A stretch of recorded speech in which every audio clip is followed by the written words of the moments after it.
Bikaner theatre art and culture festival में आप सभी का स्वागत है।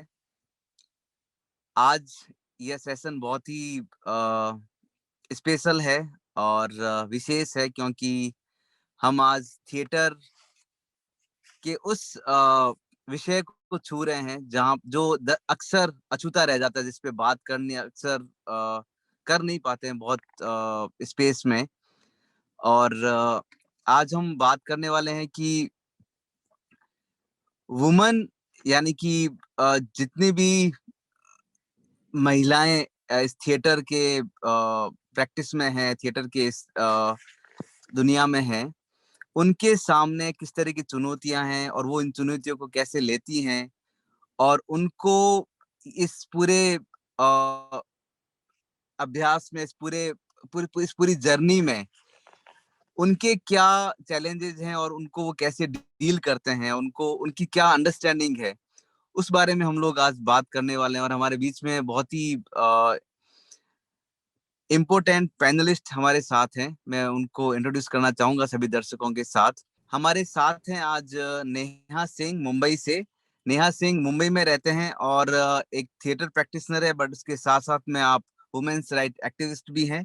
आपने 25 से ज्यादा प्रोफेशनल प्लेज में एक्टिंग की है और 2016 में द हिंदू अखबार ने आपको 12 प्रमुख स्टेज परफॉर्मर्स में आपका सिलेक्शन हुआ है।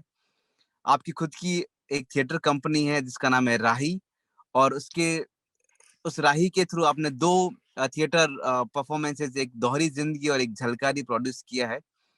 और इसके अलावा आपकी प्रोडक्शन कंपनी के थ्रू लगभग अक्रॉस इंडिया 100 से ज्यादा शोज आप कर चुके हैं।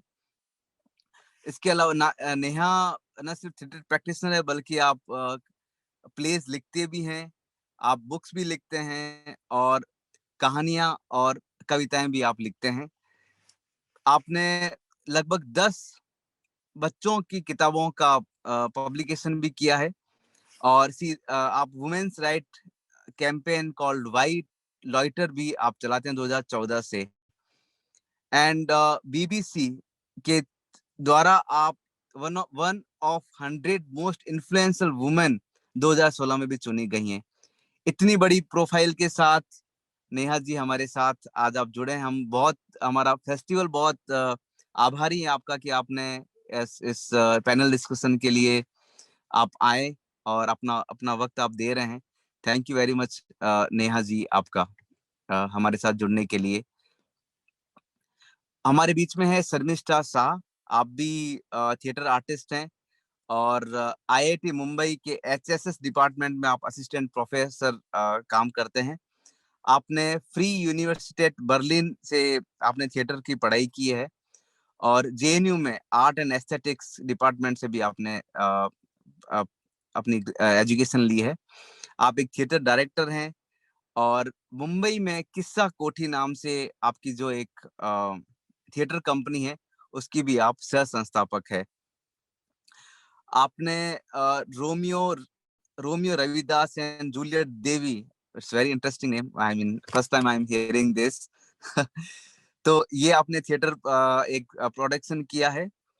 एंड आपका monograph theatre and national identity in colonial India से आपका मोनोग्राम भी पब्लिश हुआ है स्प्रिंगर में इन 2018। आप theatre historiography, performance philosophy, theories of acting, aesthetics and politics और दूसरे बहुत सारे एरियाज में आपका इंटरेस्ट है।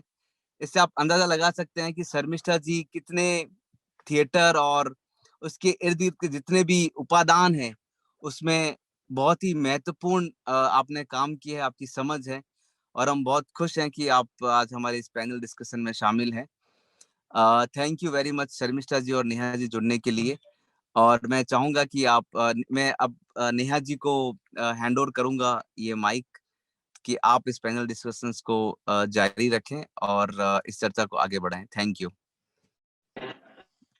Thank you so much. तो क्योंकि ज़्यादा वक्त नहीं लेते हुए हम लोग पहले सवाल पे चलते हैं। ठीक है, तो ज्यादातर जब भी ये सवाल होता है कि विमेन इन थिएटर, तो हमेशा एक बहुत ही ट्रैजिक अप्रोच लिया जाता है कि बहुत स्ट्रगल करना पड़ता है, बहुत चैलेंजेस होते हैं। सो उससे थोड़ा सा हटके हम लोग सबसे पहले बात करते हैं कि अ,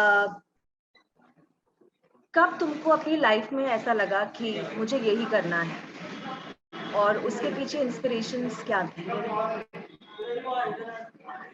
Yeah, it is so good to talk to you, especially in a pandemic where I think theatre makers hardly get to meet each other. And I think this is a wonderful opportunity. लोग ऐसे मिले, at least मिले, or we can talk about all these things via Zoom, unfortunately, but still we can have a conversation about it. When it comes to my own theatre journey and my career, insofar as an artist is concerned, I think it happened very slowly. I can't really say when I decided, but there were points when I realized कि ये नहीं करेंगे तो मजा नहीं आएगा, नहीं कर मतलब I can't just stop it. Those were the moments I think which became absolutely deciding for me. जैसे जब मैं PhD कर रही थी बर्लिन में, तब मेरे पास उतना टाइम नहीं होता था कि मैं प्रैक्टिस भी करूं बहुत बार. And I think that was the most crucial point when I realized that I cannot stay without making work. I have to get back to the stage. I have to get back within the community of artists. It was a little bit of a difficult choice because often in India, theater making does not really give you financial independence or sustenance which you can with which you can maintain yourself. तो वो थोड़ा सा difficult decision था एक तरह से, but I guess it worked out well. I think if you will to do something it happens, you can make things happen. तो मेरे लिए तो यही था. What about you Neha? I am really curious. So मेरे लिए भी काफ़ी कुछ ऐसा ही था. जब मैं कॉलेज गई थी दिल्ली यूनिवर्सिटी, तो वहाँ पे दिल्ली यूनिवर्सिटी में थिएटर का बहुत बड़ा सीन था. मतलब हर कॉलेज में थिएटर सोसाइटी, जिसमें स्टेज प्लेस भी बन रहे हैं, स्ट्रीट प्लेस भी बन रहे हैं. नेशनल स्कूल ऑफ ड्रामा था बगल में हमारे कॉलेज के, तो वहाँ से टीचर्स आ रहे हैं वर्कशॉप्स कंडक्ट करने के लिए. और ऐसे गली नुक्कड़ों में आप देख रहे हो कि स्टूडेंट्स परफॉर्म कर रहे हैं अबाउट सोशल कॉजेज. तो कॉलेज में मैंने अपनी थिएटर कंपनी, जो हमारे कॉलेज की थिएटर कंपनी थी, उसको ज्वाइन किया as a fresher. And then in second year I became the dramatics secretary. Third year I became dramatics president. और मैं एक ऑल गर्ल्स कॉलेज में पढ़ी हूँ, लेडी अर्विन कॉलेज. तो आई थिंक एक बहुत ही अच्छा एक्सपीरियंस रहा, क्योंकि हम कभी भी ऐसे नाटक नहीं उठाते थे जिसमें सारी फीमेल कैरेक्टर्स. तो हम ही मेल कैरेक्टर्स भी प्ले करते थे, हम ही फीमेल कैरेक्टर्स भी प्ले करते थे, हम ही प्रोडक्शन संभालते थे, हम ही लाइट संभालते थे, हम ही अलग अलग फेस्टिवल्स में जाके ट्रक में अपना सामान लोड करके उसको वापस ला रहे हैं. तो कभी वो एक जेंडर डिमार्केशन नहीं हुआ during my early theatre years. तो वो एक बहुत ही अच्छा समय था मेरे लिए. और नेशनल स्कूल ऑफ ड्रामा का थिएटर एंड एजुकेशन कंपनी है जो बच्चों के साथ काम करता है. तो उनके साथ मैं काफी इन्वॉल्व हो गई थी. I used to assist the instructors, I used to make plays with them.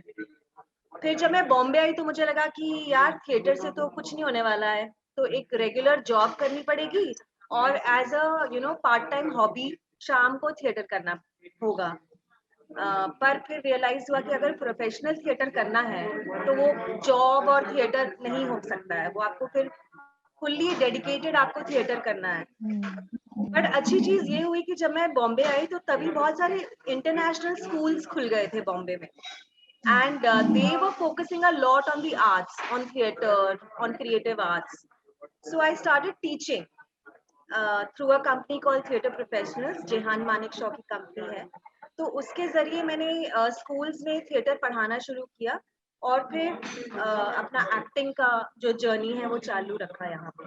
So that was my journey. So yeah. Okay, let me come to the second question. So I want to ask you कि तुमको कभी ऐसा लगा कि ये जो arts का पूरा जो सीन है, इट इज मेल डोमिनेटेड, या औरतों के लिए एक सर्टेन एस्पेक्ट्स ही हैं जो लोगों को लगता है कि औरतें कर सकती हैं। मान लो जैसे एक्टिंग है, तो एक्टिंग के लिए तो आपको चाहिए औरतें, but in terms of direction, production, lights, sound, sets, you know these kind of things, जो कि ऐसा लगता है कि बहुत सालों से आदमी करते आए हैं। Right. राइटिंग, स्क्रिप्ट राइटिंग, तो what do you feel about that? Neha, you just mentioned about how your theater journey started from, Lady Irwin College. So for me, it kind of started from JNU. JNU में मैं theater करती थी, उसके साथ student activism में भी मैं काफी हद तक involved थी. क्या होता है ना, specially student activism makes you believe कि तुम दुनिया को बदल सकते हो in some sense, and when you think about life in those terms, आप ये नहीं सोचते हो कि आप मर्द हो, औरत हो, क्या हो, आपके सामने ये होता है कि आप दुनिया को बदल सकते हो. Whatever it is, it might be naive at times, but that's the truth of the force with which you work, right? तो मेरे को कभी और उसी वक्त जेएनयू में ही मैं स्ट्रीट थिएटर ये सब करने लगी, और वहां पे बहरूप नाम का एक थिएटर ग्रुप था, कंपनी था, जो मैंने ज्वाइन किया, और वो लोग इस माने उनका फोकस भी थिएटर का यही था हमेशा की, to talk about social issues etcetera. So that was very very important for the theatre group. So the question of so even when we spoke about gender, it was like we had to speak about gender in order to change the society. So it was never like ऐसा है तो gender roles को अलग से निभाना है. हालांकि you know theatre is just a reflection of our own society. So अगर हमारा सोसाइटी पेट्रियार्कल है, तो वो theatre as an art form and और even as an industry, I think Bombay में आके एक रियलाइजेशन होता है, बिग रियलाइजेशन, कि theatre can actually be an industry, जहाँ पे there is a negotiation of money, जहाँ पे you hire actors, there are your you rent auditoriums and you buy tickets, you sell tickets. उसका एक पूरा ट्रेड है, जो कि दिल्ली में उतना पता नहीं चलता, आई थिंक, और यहाँ आके वो और समझ में आता है. बट Delhi में, although we as such, at least my experience had never been कि gendered था roles, but अभी जब मैं retrospect में सोचती हूँ, कभी कभी लगता है कि there were times where women could have done much, जो कि हुआ नहीं. I mean, it might seem like a criticism right now in this panel, but when we talk about women in theater, I don't think we should have a panel of two women in theater. It should be men, women, people of all kinds of genders coming and talking about the gendered nature of the arts and the industry related to it. I mean, why does why do two women have to sit and talk about women in theater is something I think we are way over it, and we should move on and think about gender beyond these kind of limited scopes. That's what I feel. Neha, what about you, Neha? True true true. हाँ, काफी हद तक मुझे भी similar चीजें ऐसी लगती हैं कि we are in 2021 now, and Right. This discussion is so old, it's centuries old, but फिर भी कभी कभी ऐसा लगता है कि कुछ ही नहीं बदला है. कभी कभी ऐसा लगता है बहुत कुछ बदल गया है, कभी कभी ऐसा लगता है कि कुछ ही नहीं बदला है. Things are still the same. When you dig a little deeper, थोड़ा सरफेस को थोड़ा सा स्क्रैच करो. तो मुंबई आने के बाद जब मैंने नाटकों में एक्टिंग करना शुरू किया, तो तो ज्यादातर उस समय जो डायरेक्टर्स थे, जो बड़े डायरेक्टर्स थे, जिनके साथ सारे एक्टर्स काम करना चाहते थे, वो सब मेल थे. और काफी ऐसे थे जो खुद के ही नाटक लिख भी रहे थे, तो वो अगेन एक मेल पर्सपेक्टिव से हो जाता था. तो ज्यादातर नाटक में होता था कि जो प्रोटैगनिस्ट है वो आदमी है और उसके नजरिए से कहानी देखी जा रही है, तो it is a male perspective. फिर उसके लाइफ में उसकी बहन है, उसकी माँ है, उसकी गर्लफ्रेंड है, या उसकी बीवी है, या उसकी माशूका है, जो भी है. तो इंटरेस्टिंग रोल्स होते थे, काफी एब्स्ट्रैक्ट रोल्स भी होते थे, काफी एक्साइटिंग रोल्स भी होते थे, but always from the male perspective, from the male gaze, कि अगर माँ है तो वो ऐसी ही होगी, थोड़ा इधर उधर हो सकता है, बट मोर और लेस जो एक फिक्स्ड स्टीरियोटाइप है. या अगर माशूका है तो वो काफी थोड़ी वाइल्ड सी और फायरी सी हो सकती है, बट जो बीवी है वो ज्यादातर नैगिंग होगी, पैसों के बारे में बात कर रही होगी या बच्चों के बारे में बात कर रही होगी। तो इवन जो so called progressive theatre directors और प्रोड्यूसर्स थे, उनका भी मतलब एक रेडियस था कि थोड़ा एक्सपेरिमेंट कर लेते हैं चलो, क्योंकि now we are progressive and all that, but जो कोर जिसे कहते हैं वो बहुत ज्यादा शिफ्ट नहीं हो पाता था। उसके अलावा मैं देखती थी कि बैक स्टेज ज्यादातर जो हैं, जैसे जो लाइट डिजाइनर हैं, ज्यादातर आदमी ही थे। मतलब मैंने एक या दो फीमेल लाइट डिजाइनर्स देखी, उसमें भी देखने में बड़ा मजा आता था, क्योंकि जो फीमेल लाइट डिजाइनर होती है, ज्यादातर वो एक बहुत ही रफ अप्रोच अपनाती हैं जब लाइटमैन से बात कर रही होती हैं। तो मैंने उनसे काफी बार पूछा कि but you are not like this in real life, so why do you put on this act? So they say कि because they are so used to being shouted at by the male light designers, और हमेशा एक deadline पे काम चल रहा होता है। तो अगर मैं उनसे वैसे बात करूं जैसे मैं असल में हूँ, तो काम डिले हो जाएगा, क्योंकि वो सुनेंगे नहीं मेरी बात। तो इस तरीके की चीजें बहुत जैसे इवन साउंड ज्यादातर मैं देखती हूँ कि लड़के ही हैंडल कर रहे हैं। अब पिछले आई थिंक 5-6 साल से मैं काफी डिफरेंस देख रही हूँ कि there are entire production companies that are being run by women. women are in the decision making positions, क्योंकि एक्टर फीमेल होना उतना आई थिंक उतना powerful in terms of decision making नहीं हो पाता है। But as a producer, director, writer, I think there are more decision making powers in our hands. तो इसीलिए फिर 2016 में, अब थोड़ा जर्नी में अगर हम आगे आए, तो 2016 में मैंने सोचा कि मुझे एक नाटक बनाना है, दोहरी जिंदगी नाम का, जो कि एक लेस्बियन कपल के बारे में है और एक राजस्थानी फोक टेल पे बेस्ड है। तो मुझे ऐसा नहीं लगा तो मुझे ऐसा नहीं लगा कि कोई भी मेल डायरेक्टर और प्रोड्यूसर इसको प्रोड्यूस करेगा। मुझे ऐसा नहीं लगा, I could be wrong, but I didn't feel comfortable approaching any of the male directors and producers I had worked with this particular story. तो फिर हम 5-6 औरतें जो दोस्त थी, हमने मिलके सोचा कि चलो हम ही बनाते हैं विदाउट एनी एक्सटर्नल सपोर्ट। तो इस तरीके से फिर आगे प्रोड्यूसर डायरेक्टर की जर्नी शुरू हुई। How was that journey for you? Because you're also producer director. Yeah. So interestingly, what you are saying, तो in Berlin, जब मैं बर्लिन में ऑलमोस्ट 6 साल थी, इंटरेस्टिंगली बीच में मैं एक थिएटर में काम करती थी, ओडिन थिएटर बोल के डेनमार्क में, और वहाँ पे there's this very famous director जिनका मैं अप्रेंटिस थी, यूजेनियो बार्बा।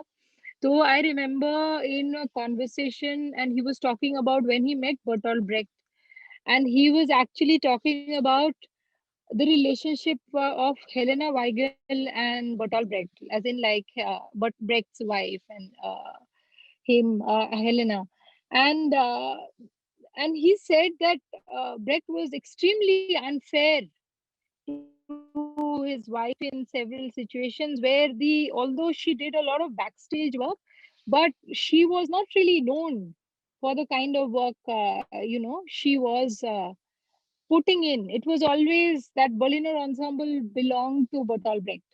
अब अगर तुम इंडिया में भी सोचोगे, इवन मॉडर्निस्ट पीरियड में भी हम लोग अगर थिएटर डायरेक्टर प्ले राइट्स के बारे में जानते हैं, तो सब मेल थिएटर डायरेक्टर्स या प्ले राइट्स के बारे में ही जानते हैं। It's very rarely, I mean intercultural theatre में भी Ariane Mnouchkine probably is one of the most famous women theater directors. Otherwise सब मेल, काफी मेल डोमिनेटेड है, and the scenario is not very different in India. It will be like an Utpal Dutt, a Badal Sarkar, a Vijay Tendulkar.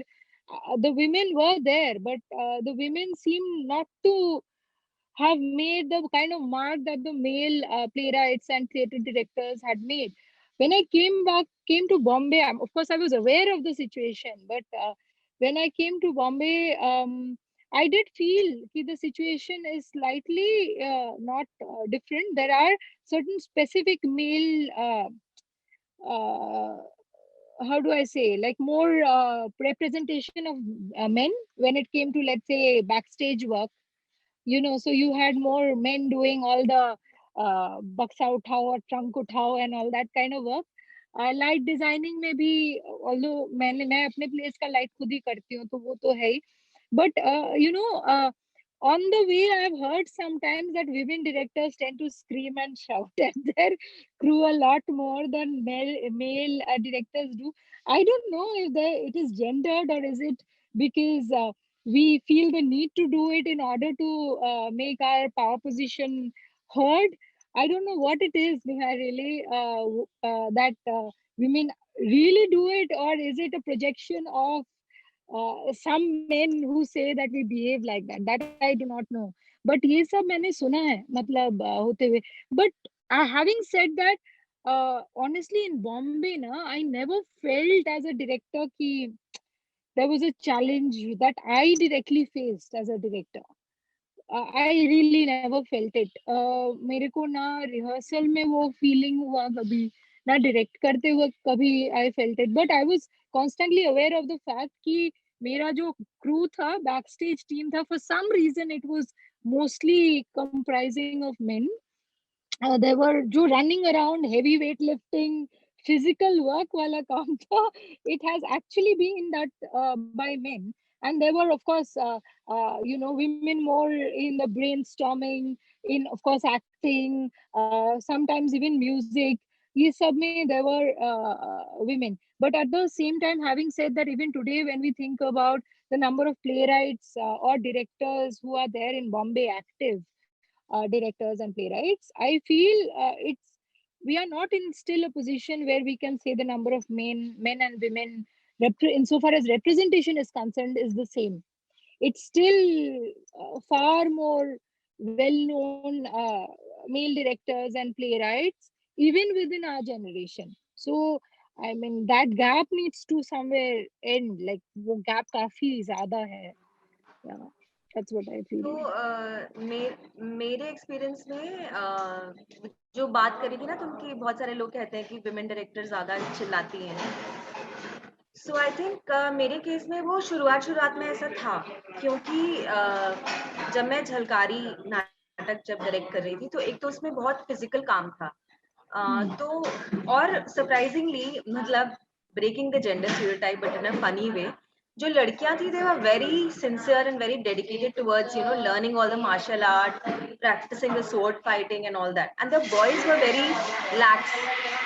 मतलब वो ठीक से नहीं कर रहे हैं, मस्ती कर रहे हैं, सिगरेट पी रहे हैं. तो मैं उन पे बहुत चिल्लाती थी. And I used to often say that look at the girls, they are so dedicated, they've already learned it and you guys are still struggling with it.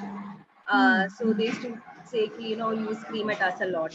So I said, because you give me the reason to scream at you, because if I would have been a male director who was 6 feet tall and 60 years old, then you would have had more respect for me, but I'm 5 feet tall and I look like this, that's why you take me for granted. I think एक height और ये size का भी थोड़ा वो फर्क पड़ता है visually, visually एक अमिताभ बच्चन टाइप एक कोई हो director, and then you have baritone voice वाला. yeah and then you have like these little women who are directing. So that was one thing, but वो फिर जैसे जैसे and I think even opening show तक there was a sort of lack of faith कि will she pull it off kind of thing, as a director, as a producer. क्या ये नाटक hit होगा, क्या लोग इस नाटक को पसंद करेंगे. वो पहले शो तक थोड़ा थोड़ा मुझे फील होता था फ्रॉम माय कास्ट.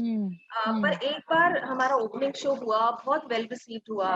उसके बाद हमको लगातार जब शोज हमारे होते गए और फीडबैक मिलता गया पॉजिटिव, तब जाके मुझे चिल्लाने की जरूरत नहीं महसूस हुई, क्योंकि तब मैंने आई थिंक उनका विश्वास एक तरीके से जीत लिया था कि नहीं, ये जो बोल रही है वो सही बोल रही है, या इसके मतलब दिमाग है, ये कुछ जो बता रही है तो हमको फॉलो करना चाहिए. बट जब हम शुरुआती रिहर्सल्स करते थे तो मुझे कई बार कहना पड़ता था कि तुम लोग बहुत डाउट करते हो कि अरे ये नहीं ठीक होगा, अरे ये वर्क नहीं करेगा, तो एक बार करके देखो, फिर अगर वर्क नहीं करेगा तो we collectively decide to not keep it in the play. right. तो एक वो फेथ और ट्रस्ट का भी थोड़ा इशू मुझे लगता है जेंडर्ड है। और दूसरी चीज मुझे ये लगती है कि जब कोई मेल डायरेक्टर चिल्लाता है या गुस्सा होता है तो it is taken very well, मतलब कि अरे यार उसको हम ऐसा करेंगे तो उसको तो गुस्सा आएगा ही ना, और अगर उसको गुस्सा आएगा तो वो चिल्लाएगा ही।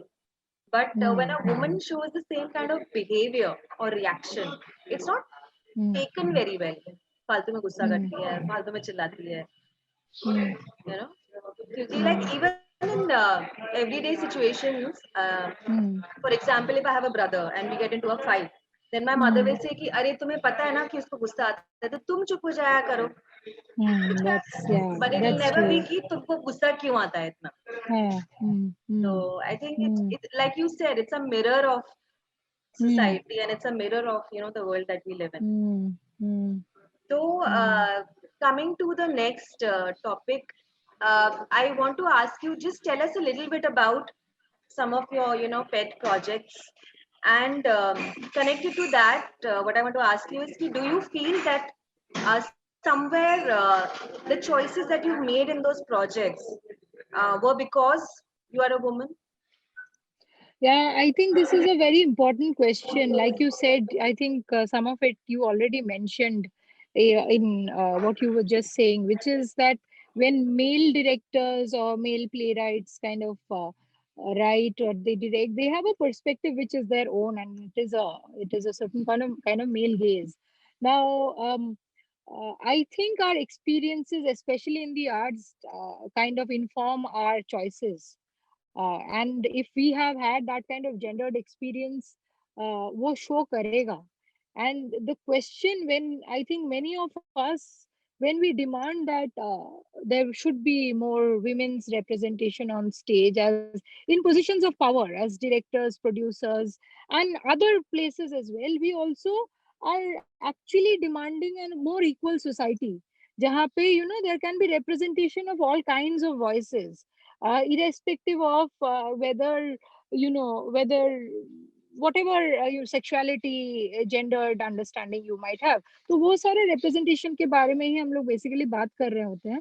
तो मुझे लगता है कि मेरा अपना personal experience काफी हद तक मेरे काम में inform किया ही होगा, sometimes knowingly, sometimes unknowingly. I'm very sure कि ऐसा भी हुआ होगा मेरे plays में जहाँ पे मैंने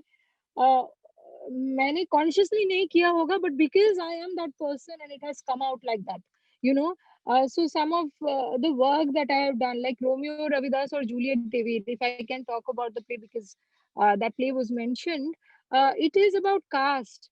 But when I have this conversation about caste, I cannot forget the fact that I come from also gendered position, maybe not from an underprivileged caste background, but yet at the same time, how do I I belong to a society where there is oppression based on caste and oppression based on gender, and how do we understand all of those things? तो वो सारा आ ही गया होगा. So there's this one sequence I remember in the play. So sometimes women who want to feel liberated, I have seen, they want to do things that men do, like bike चलाएंगे या छोटे बाल रखेंगे या सुट्टा मारेंगे, right? You mentioned कि चिल्लाना पड़ता है because the men are used to screaming at the light boys, and so the others do. So these are things we imbibe, a certain kind of masculine behavioral pattern which we imbibe, thinking that these will give us enough power to exist as the women in this society. So I remember this. There was this one section in the play, and I had written it, where there was this conversation about this woman who actually is from Patna, and she wants to feel she's liberated. So this boy who comes from an oppressed caste background, they have this conversation about their childhoods, and she says कि मेरा तो dream था कि मैं पटना के शहरों में bike चलाऊंगी, मेरे बाल ऐसे लहराएंगे और फिर मैं जीन्स पहन के घूमूंगी. So these are things that we imagine, and somewhere I think we grow up with all these imaginations. Sometimes we also, I feel, undervalue some of the beauty of being a woman. I don't know how to put it, like sometimes jewelry, for example, can be a symbol of oppression, but maybe we can pull it out of the landscape where it belongs, or some of the feminine symbols we can pull them out from the landscape that they belong, and then maybe reinstall them with a more powerful language. So वो सब I think sometimes in my plays might show, or maybe some of it is consciously done, some of it probably is unconsciously done. Sometimes my vulnerability as a woman, if there is at all any, which I might not be conscious about, that also has shown, I'm very very sure. But I think वो audience या critics, they would can tell me more कि ऐसा हुआ होगा. How aware are you, Neha, when you are making a performance, insofar as your position is concerned? Well, I think, like you very rightly mentioned, ki, because our personal experiences are so gendered, and in the world there is no space that is not gendered. So Right. how will it not show in our art, right? So पर मेरा तो मतलब अलग ही extreme है. मतलब I want to very consciously make plays only about Right. women. Sharvari, hi. Hi, and I am so sorry about I'm just getting late because I am here in the acting workshop of Kolhapur, and I tried to connect with you, but the power was off here. कोई बात नहीं, no problem. तो मैं एक काम करती हूँ, जो मैंने और शर्मिष्ठा ने अभी तक जिन सवालों पे बात किया है, तो मैं तुमसे वो पूछती हूँ और तुम अपने एक्सपीरियंसेस बताना. Sure. तो पहला क्वेश्चन इज कि at what point in your life तुमको ऐसा लगा कि तुमको आर्ट्स में ही काम करना है, और उसके पीछे क्या ऐसी चीजें थी या लोग थे जिन्होंने इंस्पायर किया तुमको? मैं जब छोटी थी, so I belong in Maharashtrian family, Marathi people. हम 4 लोग रहते थे, मैं, मेरे पापा, मेरी मम्मा और मेरा भाई. तो हम जब रहते थे साथ में, तब ना सब जो काम थे घर के, तो वो माँ करती थी, और बहुत मन में सवाल आते थे कि ये सब उसे ही क्यों करना पड़ता है, काम हम डिस्ट्रीब्यूट क्यों नहीं कर सकते, थोड़ा मैं कर लेती हूँ, थोड़ा भैया कर सकता है, थोड़े पापा कर सकता है, ऐसा ऐसा नहीं होता था. तो बचपन से तब ऐसा लगता था कि why always female do this kind of things. मतलब मम्मी भी जॉब करती थी, लेकिन जब वो घर पे आती थी तब भी वो काम करती थी. तो उसका शायद से तब से मुझे एक ऐसी चिढ़ आने लगी थी कि हम इसके बारे में क्या कर सकते हैं, और शायद से वो मेरे सबकॉन्शियस माइंड में फिट हुआ था. और जब मैं स्कूल में थी तब से ही मैंने थिएटर करना शुरू कर दिया था, और जब कॉलेज पहुंची तब तक डायरेक्शन करना शुरू कर दिया था. तो जो छोटी छोटी चीजें थी, जो डे टू डे लाइफ में हर एक लड़की को फेस करनी पड़ती है, तो वो मुझे नहीं करनी थी, कभी भी नहीं करनी थी. और मुझे ऐसा लगता था कि ये हाफ हाफ हो सकता है, या फिर हम कर सकते हैं सब मिलके. तो शायद इसीलिए मुझे कुछ ऐसा करना था कि मैं इंडिपेंडेंट बन सकूं और मेरा मेरा खुद का कुछ काम कर सकूं. और शायद से मुझे थिएटर की मतलब आदत भी थी, और मतलब I was more likely to do it. So अब तो I am totally independent and I am totally on my own. जब तुम बड़ी हो रही थी, तो तुमने जो घर में देखा कि किस तरीके से your mother had to do घर का काम, और कोई और हेल्प नहीं करता था, तो उसके कॉन्ट्रास्ट में क्या तुमने किसी और औरत को देखा जो कि एक अलग तरीके से जिंदगी जी रही थी, या अलग तरीके का काम कर रही थी, जिसने तुम्हें इंस्पायर किया? या जी नहीं देखा, क्योंकि मैं एक ऐसी सोसाइटी में से बिलोंग करती हूँ, वहाँ के हर घर में यही कहानी है. मतलब मेरे आसपास कोई मुझे इंस्पिरेशन नहीं मिला, क्योंकि हर घर की जो औरत है वो यही करती है. अभी भी मैं जहाँ बैठी हूँ उसके सामने एक घर है, वो भी वो औरत ही काम करती है, कर रही है. मतलब सारे घर के काम जो है, मतलब अगर भी वो बाहर का भी काम करती है तो भी उसे घर पे आके सब कुछ करना पड़ता है. तो ये शायद से कहीं तो बदलना चाहिए। मतलब हम जब खाना खाते थे तब भी जो भी कुछ पीछे बचा कुचा हो, वो तो जो मर्द लोग है वो टीवी देखने के लिए बैठते थे और वो जो औरत लोग है वो सब उठाती थी। कि बचपन से मैंने ये देखा है और ना मुझे कोई ऐसा इंस्पिरेशन मिला है जो एक महिला ये सब छोड़ के कुछ अलग तरीके से अपनी जिंदगी बिता रही हो। तो मतलब ये एक तरीके से जहाँ से तुम आई हो या जहाँ तुम रहती हो, तो तुमने शुरुआत की है और शायद तुमसे जो अगली जनरेशन होगी वो तुमको देख के शायद इंस्पायर होगी। शायद ऐसा हम कह सकते हैं। मतलब अभी भी मुझे ऐसा नहीं लगता कि मैं एक इंस्पिरेशन हूँ, क्योंकि अभी भी मुझे छोटे-छोटे काम करने में हेल्प लगती है। जैसे कि अगर मेरी व्हीकल से जा रही हूँ और वो मैं गिर गई तो मुझे उठाने के लिए कोई तो लगता है मुझे, या फिर भी छोटे-छोटे काम है जिसमें हम मर्द की मदद अभी भी लेते हैं। चलो थिएटर की बात कर लेते हैं। सेट लगाने के लिए हमें बहुत सारे मर्द लोगों की आवश्यकता लगती है या फिर लेवल उठाने के लिए लगती है। जब तक हम उसको कवर नहीं कर सकते, जब तक हम वो नहीं कर सकते, फिजिकली हम स्ट्रांग नहीं हो सकते, तब तक हम कुछ नहीं कर सकते। तब तक हम ऐसे नारे नहीं लगा सकते कि चलो आई am totally independent and I can do anything. अभी भी जो थिएटर जो नई लड़कियां करती है यहाँ महाराष्ट्र में, तो उन्हें सिर्फ हीरोइन होना होता है। उन्हें वो हीरोइन होने के लिए और लाइमलाइट में रहने के लिए आई होती हुई है, तो उन्हें ये जो छोटे-छोटे काम होते हैं वो करना नहीं आता। मतलब अभी तक मैंने लाइट्स भी किया है खुद से। लाइट करने के लिए घोड़े पे चढ़ना होता है, उससे उतरना होता है, वो घोड़ा उठा के इधर-उधर करना पड़ता है। तो मैं ये अकेले नहीं कर सकती, मुझे मदद लगती है, किसी की तो मदद लगती है। तो चलो मदद ले लो लेकिन ये तो कर लो। और ऐसे हम कह भी नहीं सकते क्योंकि इट्स डिपेंडेंट ऑन बोथ, कि हमें भी लोगों पे डिपेंड रहना पड़ता है, मतलब मर्द पे डिपेंड रहना पड़ता है। तो लेकिन ये सब जो जरिया आया है या फिर मेरा पॉइंट ऑफ व्यू आया है, वो सब ये मेरा बैक ऑफ द माइंड है दिमाग में कि अ, अब हमें भी कुछ करना चाहिए। सिर्फ बोलने से कुछ नहीं होता, हमें भी उतना ही काम करना चाहिए जितना वो करते।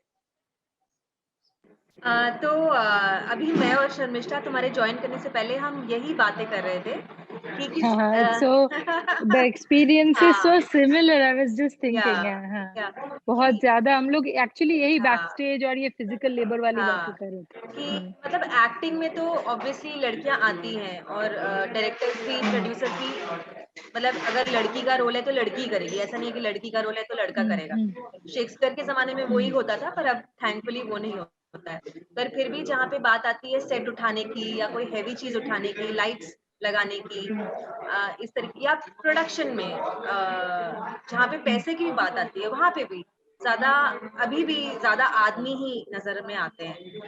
तो जब तुमने अपना ये जर्नी शुरू किया शर्वरी, तो तुमको कोई चैलेंजेस आए, मतलब लोगों ने बोला कि अरे तुम कैसे करोगी, तुम तो लड़की हो, तुम कैसे डायरेक्ट करोगी, तुमको नहीं समझ में आएगा सच या ऐसा? कहूँ तो मुझे एक भी ऐसे चैलेंजेस नहीं आए, क्योंकि नहीं आए मुझे चैलेंज, और मुझे झूठा कुछ कहना भी नहीं है कि ये मैंने फेस किया, वो फेस किया, ये मुझे नहीं कहना है। मुझे कोई भी चैलेंजेस नहीं आए। मेरी खुद की एक टीम थी जो काफी स्ट्रांग थी, उसमें बहुत सारी लड़कियां ही थी और वही सब काम करती थी, सेट उठाना, लाइट्स लगाना, सेट लगाना, वही वो सब करती थी। हाँ, हम ये कह सकते हैं कि टीम जुड़ाने का जो काम था, लेकिन पहला पहला जो प्रोडक्ट था हमारा, तो उसमें कष्ट आए होंगे, लेकिन वो सिर्फ मेंटल थे। मतलब कैसे करेंगे, क्या करेंगे, क्या मैनेज करेंगे। तो आई वोंट से कि मुझे कोई किसी ने कहा कि तुम लड़की हो और वो तुम कैसे करोगी, क्योंकि मुझे नहीं लगता कोई मुझे ऐसा कह सकता है, क्योंकि मैं जवाब कुछ अच्छा नहीं दूंगी उन्हें। जनवरी जैसे कई बार होता है कि किसी को कुछ कहने की ज़रूरत नहीं पड़ती, पर उनके नॉन वर्बल तरीकों से या बॉडी लैंग्वेज से या जिस तरीके से वो शायद बहुत घुमा के कुछ बात कहते हैं, जिससे आपका कॉन्फिडेंस कभी थोड़ा डाउन हो जाता है कि यार पता नहीं सही कर रहे हैं, नहीं कर रहे हैं, क्या हो रहा है? ऐसा कभी लगा थोड़ा शेकी शेकी सा कि कैसे होगा, क्या होगा? जब पहली बार हमने एक प्ले शुरू किया था, व्हाइट कॉमेडी नाम था। सो सी महाराष्ट्र में जब हम थिएटर करने लगे थे पहली बार, तो हाँ, चर्चे तो हुए थे कि मैं डायरेक्ट कर रही हूँ, मैं राइट कर रही हूँ। लेकिन उसका जब प्रोडक्ट यानी कि आउटपुट जब बाहर निकला और वो लोगों को काफी तौर में पसंद आया, तो किसी ने भी सवाल नहीं किया। और मुझे ऐसा नहीं लगता है कि हमें इसकी तरफ ध्यान देना चाहिए। मतलब मुझे ये भी पता नहीं है कि किसी ने कहा भी होगा तो, क्योंकि ये सारी चीजें हमें मदद नहीं करती है। मतलब मैं आउट ऑफ फोकस हो सकती हूँ, मैं जोन से बाहर आ सकती हूँ मेरे। तो मुझे मतलब किसी ने कहा भी होगा तो भी मुझे पता नहीं है, लेकिन कहा तो जरूर होगा, लेकिन मुझे पता नहीं है। अब हमारे पास समय थोड़ा कम है, तो 2 सवाल मैं एक साथ क्लब करके दोनों से पूछती हूँ कि लॉकडाउन में तुम्हारा क्या प्रोसेस रहा? लॉकडाउन में किस तरीके से अपने आर्ट को कंटिन्यू रखा? और दूसरा सवाल ये है कि लॉकडाउन के बाद एक नए एनर्जी के साथ, एक नए फोर्स के साथ क्या तुम लोग पेश करने वाले हो दुनिया के सामने? ओके, सो लॉकडाउन मेरे लिए बहुत ही बेहतरीन था। मैं जानती हूँ लोगों के लिए नहीं था, कुछ लोगों के लिए नहीं था, कुछ लोगों के बहुत ही पास के कुछ लोग गुजर गए, और इसके लिए मैं भी बहुत ही मतलब क्या कहूँ। तो लॉकडाउन मेरे लिए बहुत ही बेहतरीन था। बेहतरीन इसीलिए था क्योंकि मैं जो काम कर रही थी वो लॉकडाउन में भी रुका नहीं था। थेस्पो नाम का एक इंटरनेशनल फेस्टिवल होता है, तो उसमें हमने सोलो डायरेक्शंस होता है 7 मिनट का, जिसको हम टपरी परफॉर्मेंस कहते हैं। जो मेन जो हमारा नाटक रहता है उसके पीछे मतलब उसके आगे 7 मिनट का एक परफॉर्मेंस रखते हैं। तो उसके 2 डायरेक्शंस मैंने किए थे, उसके लिए थेस्पो के लिए 2 डायरेक्शंस किए थे, और वो दोनों भी थेस्पो में सिलेक्ट हो गए। तो और वो सब मैंने ऑनलाइन किया था, और वो काफी अच्छी चीज रही थी। उसके बाद मैंने अभी अभी मैं जो नाटक कर रही थी द कट, उसका फिल्म का स्क्रीन प्ले लिखा था, जो पूरा मतलब 2 घंटे का स्क्रीन प्ले लिखा। मतलब उसके लिए काफी पढ़ाई, काफी काफी काफी रिसर्च करना पड़ा, काफी सीखना पड़ा। उसके बाद और एक सोलो मैंने बिठाया महाराष्ट्र में। 13 actress, 13 best actress, 13 best directors, and एक बुक थी माफिया क्वींस ऑफ मुंबई, वो बुक और उसके 13 कैरेक्टर्स। तो वो हमने ऐसे डिस्ट्रीब्यूट किए थे, एक कोई भी डायरेक्टर, एक कोई भी एक्टर और एक कोई भी कैरेक्टर, और 7 दिन दिए थे उसमें का परफॉर्मेंस बिठा दीजिए, जिसका थिएट्रिल ये था उसका नाम। तो वो भी मैंने किया था। एनएसडी पास आउट एक लड़की थी पायल पांडे नाम की, तो उसे मैंने डायरेक्ट किया था। तो वो काफी बेहतरीन रहा था, वो काफी लोगों को पसंद भी आया था। तो ये 3-4 डायरेक्शंस मैंने लॉकडाउन में भी किए, मतलब वाह! ऑनलाइन बहुत किए। खूब। मैं 2 डॉक्यू ड्रामास किए, जो फातिमा बेगम नाम की जो पहली फिल्म मेकर है, तो उसका डॉक्यू ड्रामा किया। और तोरू लता दत्त जो इंग्लिश लिटरेचर की मतलब पहली इंग्लिश लिटरेचर की महिला है भारत की, तो उसके ऊपर एक डॉक्यू ड्रामा किया। और कई सारी चीजें की। एक फर्स्ट ट्रांसजेंडर फ्रॉम इंडिया, अभी मुझे नाम याद नहीं रहा, उसके ऊपर एक डॉक्यू ड्रामा किया। तो लॉकडाउन मेरे लिए बहुत ही बेहतरीन था। लॉकडाउन के बाद मेरा एक कमर्शियल नाटक ओपन हुआ, जो अमृता शेरगिल पे आधारित था, चित्रकार अमृता शेरगिल पे। तो उसके बाद मुझे थोड़ा एहसास हुआ कि बहुत देर तक मैंने स्टेज पर पैर नहीं रखा है, तो मुझे दिक्कत आने लगी है, तो मुझे जरा परेशानी आने लगी है। तो वो मुझे प्रॉब्लम हुआ।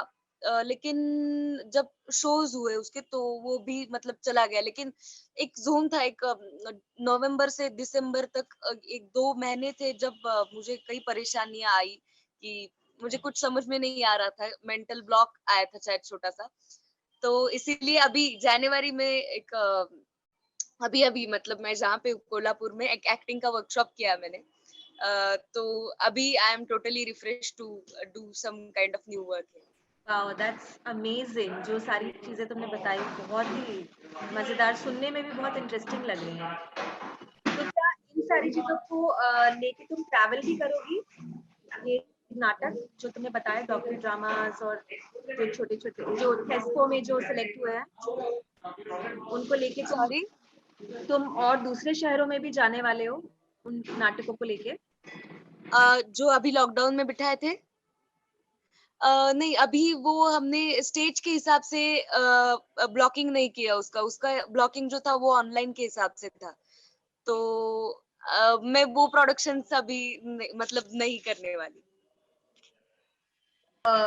ऑनलाइन प्रोडक्शंस, लॉकडाउन प्रोडक्शंस के नाम से कह सकते हैं कि वो online. Okay, what about you Sharmishtha? Lockdown कैसा रहा? और मेरा भी एक्चुअली एक्सपीरियंस कुछ शर्वरी जैसा ही था, मतलब some of it was very productive. हालांकि बहुत इनिशियल फेज में तो काफी दिक्कत हो रही थी हम लोगों का, माने बहुत सारे शोज कैंसिल हो गए थे। इनफैक्ट जिस दिन महाराष्ट्र में लॉकडाउन जारी हुआ उस दिन हमारा शो था, शो बंद हो गया, तो we lost some money because of that. तो एंड यू नो कि थिएटर में पैसा लूज करना मतलब क्या होता है। एनीवे, सो वो सब हुआ थोड़ा सा, बट आई थिंक कुछ ही दिनों में we started settling in and also figuring out theatre का लैंग्वेज क्या होगा। अभी कुछ नहीं हो पा रहा है, थिएटर नहीं हो पा रहा है, तो हम लोग क्या करेंगे, ये सब डिस्कशन चल रहा था। और ये डिजिटल थिएटर और जूम थिएटर जो आने लगा, जो शर्वरी भी बता रही थी कि किस तरह से she also started doing all of this. तो इसी में लॉकडाउन के पीरियड में मेरा 2 काम जो हुआ, एक तो मैंने सुनील शानबाग के साथ एक परफॉर्मेंस क्रिएट किया। थिएटर नामा का उनका एक एपिसोड था जो कि बॉम्बे के हिस्ट्री पे था, तो हम दोनों ने मिलके वो क्रिएट किया था। वो काफ़ी अच्छा गया था, फॉर्मेट बहुत ही अलग था, मेरे लिए कुछ नया एक्सपीरियंस था वो। एंड दूसरा मेरे 2 पेंडिंग वर्क थे, थिएटर का ही काम था, रिसर्च का काम था, 2 बुक्स निकलने वाले थे, बट लकीली वो दोनों बुक मैं कंप्लीट कर पाई इस लॉकडाउन में।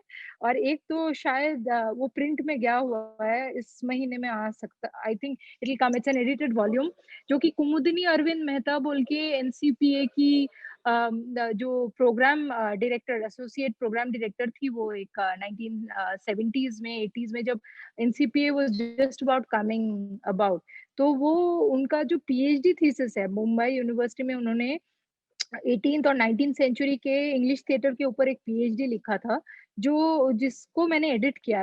वो तो 1960s में लिखा सबमिटेड पीएचडी है, तो काफी डेटेड, माने थोड़ा लैंग्वेज डेटेड है, उसको मैंने अपडेट किया, रिसर्च भी आगे पहुंच गई है उससे।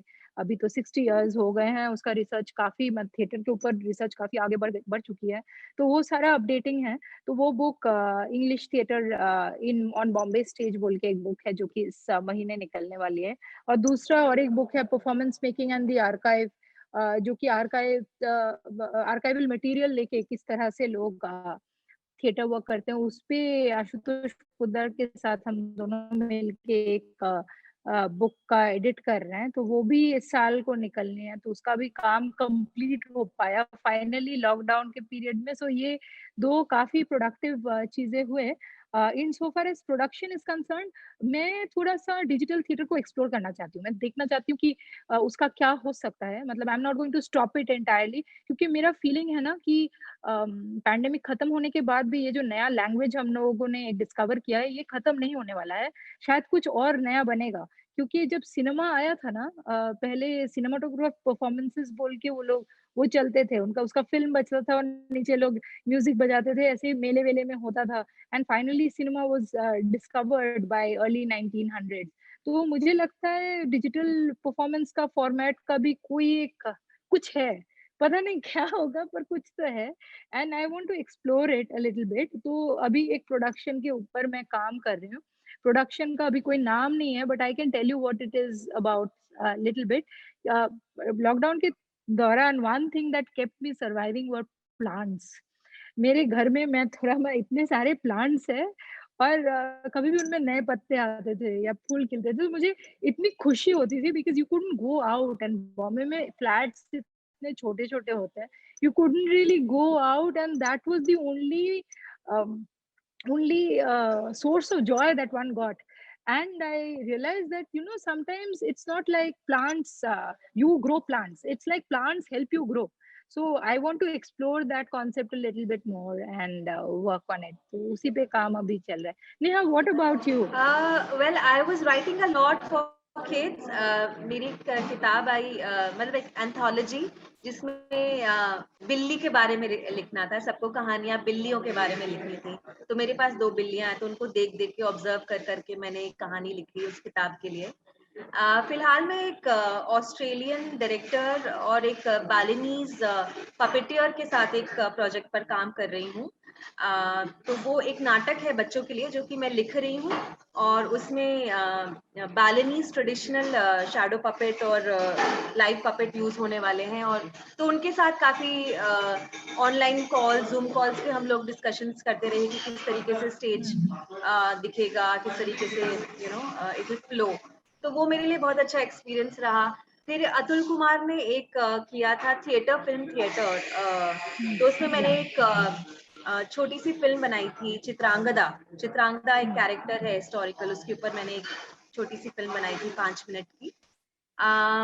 उसके अलावा प्लांट्स, एज यू सेड, बहुत सारे मैंने प्लांट्स खरीदे लॉकडाउन के दौरान और उनको बहुत अच्छे से रखने की कोशिश की। बहुत सारा खाना बनाना सीखा नया नया, और